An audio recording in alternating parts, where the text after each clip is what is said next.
नमस्कार मित्रांनो, आजच्या व्हिडिओमध्ये तुम्ही पाहत आहात की आउटर बीम हे जे आहे ते ग्राउंड लेवलवर कास्ट केलेले आहे आणि त्यावर 9 इंची वीट बांधकाम झालेलं आहे।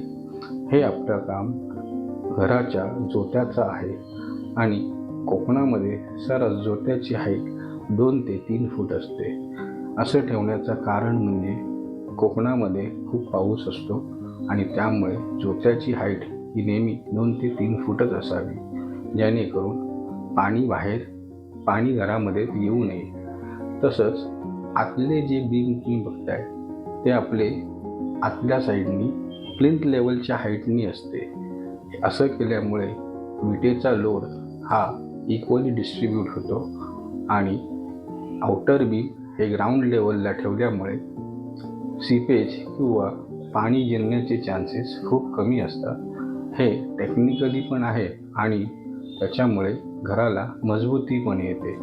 त्यामुळे प्लिंथचं काम करत असताना नेहमी लक्षात ठेवा, RCC जो बीम आहे आउटसाईडचा तो आउटर साईडनी असावा, ग्राउंड लेवलला असावा आणि इंटरनल बीम तुम्ही प्लिंथच्या हाईटनी घेऊ शकता। नमस्कार मित्रांनो, मी आहे इंजिनियर गणेश राऊत आणि ट्रान्सपरंट होम कन्स्ट्रक्शनमध्ये आपलं स्वागत करत आहे। आज समजून घेऊया जोतं बांधण्याची स्टेज आणि स्टेप बाय स्टेप पूर्ण कामाची माहिती तुम्हाला मी देतोय। तर JCB द्वारे जे आपण प्लिंथ बांधलेलं आहे त्याच्यामध्ये सगळी माती भराव करून घ्यायची आहे। माती भराव केल्यानंतर ती लेवल करून घेतल्यानंतर पुढचं काम चालू होतं। पूर्ण भराव झाल्यानंतर त्या मातीमध्ये टँकरद्वारे पाणी मारलं जातो। जसं तुम्ही बघताय ह्या प्लिंथमध्ये पूर्ण माती आहे आणि ती पूर्ण ओली झाली आहे। टँकरद्वारे ह्या मातीवर पाणी मारण्यात आलं आणि त्यानंतर ही माती पूर्ण ओली झाली। लक्षात घ्या, ह्या मातीला अगदी चिखल करू नये। या मातीत थोडा पाणी असणं गरजेचं आहे, जेणेकरून ही माती पूर्ण खाली दबली जाते आणि पूर्ण माती सेटल होते। यामुळे माती खचून जोतं खचण्याची संभावना टाळली जाते आणि जोतं मजबूत राहतं। त्यामुळे पाणी मारताना अति पाणी पण मारू नये। पाण्याचा एक प्रमाण असतो, त्याप्रमाणे तेवढीच ते पाणी मारलेलं कधीही चांगलं। त्यामुळे पाणी हे मारणं तर गरजेचंच आहे, पण पाणी मारताना सांभाळून आणि काळजीपूर्वक मारणं गरजेचं आहे। पाणी मारून झाल्यानंतर मातीची लेवल करायची आहे। जसं तुम्ही बघताय की मातीची लेवल झालेली आहे आणि नंतर सोलिंगचं काम चालू आहे। इथे एक दगड लावून सोलिंगचं काम चालू आहे, जेणेकरून एक स्ट्रॉंग बेस तयार करतोय आपण आपल्या PCC साठी। सोलिंगचं काम चालू आहे। लेबर एक दगड करून सोलिंग करत आहेत। असं हे संपूर्ण गाळे रबरनी कंप्लीट करून त्याच्यानंतरच ती PCC करत असतात। पण PCC करायच्या आधी तुम्हाला पेस्ट कंट्रोल करणंही गरजेचं आहे। त्याचबरोबर स्लॅबसारखी जाळी बांधणंही गरजेची आहे। हे केल्यामुळे तुमच्या घराला किंवा तुमच्या जोत्याला मजबूती येते। आपण ह्या गोष्टी सगळ्या पाहूया आपल्या ह्या व्हिडिओमध्ये। स्टेप बाय स्टेप मी तुम्हाला दाखवतो की कशा पद्धतीने आम्ही प्लिंथचं काम पूर्ण करतो।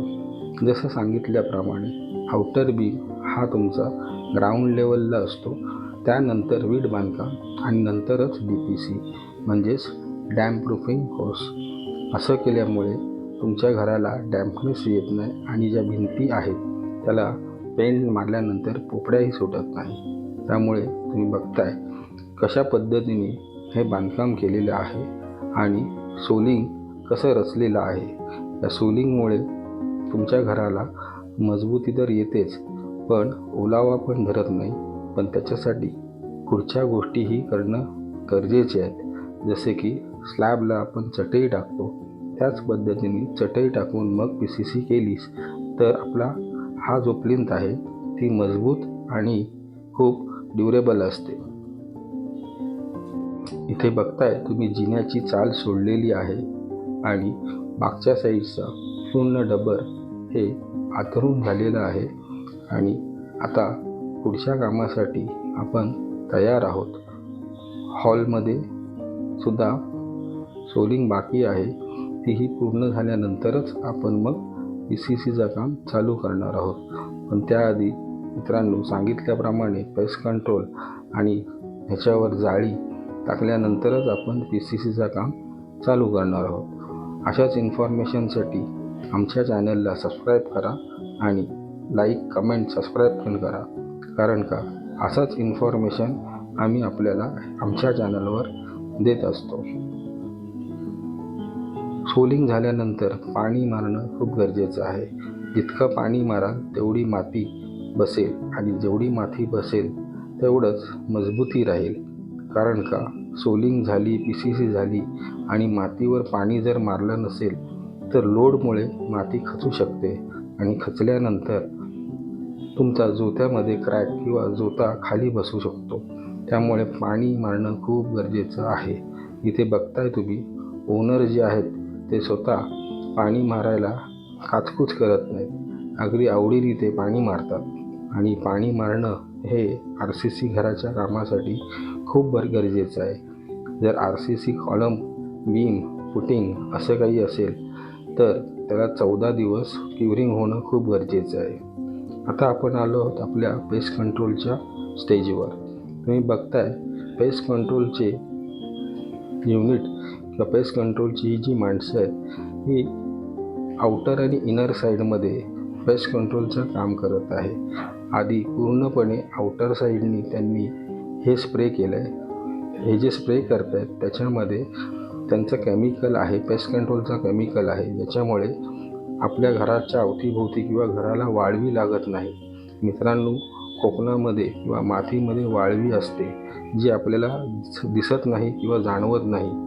पण आज जर ह्या गोष्टी केल्या नाही तर भविष्यात फर्निचर किंवा पूर्ण घर झाल्यानंतर जर घरामध्ये वाळवी लागली तर खूप खूप त्रास होतो आणि जेणेकरून आपण लाखो रुपयाचा केलेला फर्निचरसुद्धा खराब होऊ शकतो.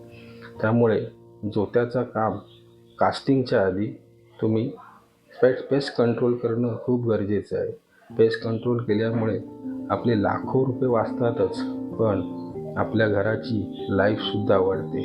अगदी ह्या घराला 20 वर्ष काही प्रॉब्लेम होत नाही, म्हणजे कुठल्याही प्रकारचा वाळवी किंवा किडे, मुंग्या लागत नाही. त्यामुळे सुरुवातीलाच म्हणजे जोता कास्टिंग करायच्या आधीच तुम्ही पेस्ट कंट्रोल करायला विसरू नका. पूर्ण जोत्यावर हे स्प्रे केलं जातं, त्याचबरोबर आउटर साईडला पण हे स्प्रे केलं जातं. त्यामुळे तुमची जी काय वाळवी असेल किंवा जे काही किटाणू असतील किंवा जे काही बारीक बारीक तुमचे जे काही कॉकरोच असेल, मुंग्या असतील, त्या मरून जातात आणि त्या आजूबाजूच्या परिसरात परत त्या येत नाहीत. त्यांची जवळजवळ 20 वर्षांची 10 ते 20 वर्षांची वॉरंटी असते आणि अशा पद्धतीने ते सगळा स्प्रे करून आपला परिसर जो आहे तो वाळवी मुक्त करतात. त्याची ते 10 ते 20 वर्षाची वॉरंटीही देतात.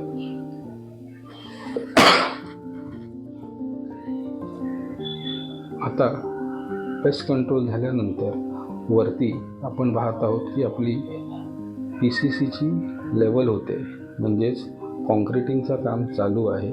ज्याच्यामध्ये कॉन्क्रीट काम चालू असताना तुम्हाला परत मी तेच दाखवत आहे की आउटर बीम आमचा ग्राउंड लेवलला आहे, त्याच्यानंतर वीट बांधकाम आणि मग PCC चालू आहे. तर बघूया आपण या PCCची पद्धत. कारण का PCC डायरेक्ट डबरवर करतात, पण थोडीशी मजबूती वाढवण्यासाठी खूप कमी पैशाचा किंवा खूप जास्त पैसे असे लागत नाहीत, पण एक चटई बांधली तर अजून मजबूती वाढते. तर आपण बघतोय की खाली कॉन्क्रीट तर खाली सोलिंग झाली आणि त्याच्यावर ही जाळी दिसते, आपल्याला स्टीलची जाळी दिसते बांधलेली. म्हणजेच खाली सोलिंग, त्याच्यावरती जाळी आणि त्याच्यावरती PCC. म्हणजेच हे स्लॅब कास्टिंगसारखं काम झालं नाही का. त्यामुळे ह्या कॉन्क्रिटिंगला मजबूतीही तेवढीच वाढणार. थोडे पैसे वाचवण्यासाठी आपण थोडासा काचकूचपणा करतो, पण ॲक्च्युली त्याच्यामध्ये तुमचे काही जास्त पैसे जात नसून थोडेसे पैसे जास्त जातात स्टीलला. पण मजबूती तुमच्या घराला खूप जास्त येते आणि असं केल्यामुळे तुमचा एक प्रॉपर डॅम्पप्रूफ क्रोस तयार होतो, DPC ज्याला आपण म्हणतो. तर लक्षात घ्या, या पद्धतीने जर काम केलं तर घराची मजबूती जी लाईफ असते ती नक्कीच वाढते. म्हणूनच जर प्लिंथ बांधत असाल तर प्लिंथ हा पाया आहे तो खूप मजबूत असायला पाहिजे. कारण का कोकणामध्ये ऊनही तेवढं आहे, पाऊसही तेवढा आहे आणि तेवढीच थंडीही जास्त आहे. त्यामुळे हे सगळं एफेक्ट आहे ते आपल्याला घरावर होत असतो. म्हणूनच पाया बांधत असताना कोणतीही काचकूच न करता जे मटेरियल आणि जेवढं मटेरियल लागते तेवढं घेतले तर कधीही चांगलं असतं. तुम्ही बघताय की PCC जी लेवल आहे ती साधारण 3.5 इंचाची आहे आणि त्याच्या खाली जाळी बांधलेली आहे आणि त्याच्या खाली आपली सोलिंग झालेली आहे. एक परफेक्ट तुमचं मजबूत आणि परफेक्ट तुमचं प्लिंथची तयारी किंवा प्लिंथ होत आहे. याच्यामध्ये तुमची मजबूती जर विचार केलात किंवा जर स्ट्रेंथ विचार केलात तर 100% आहे. जर व्हिडिओ आवडली असेल, इन्फॉर्मेटिव्ह वाटत असेल तर आपल्या चॅनलला सबस्क्राईब करा. तसेच नातेवाईक मित्रांना ही व्हिडिओ शेअर करा, कॉमेंट करा. धन्यवाद. भेटूया पुढच्या व्हिडिओमध्ये. नमस्कार.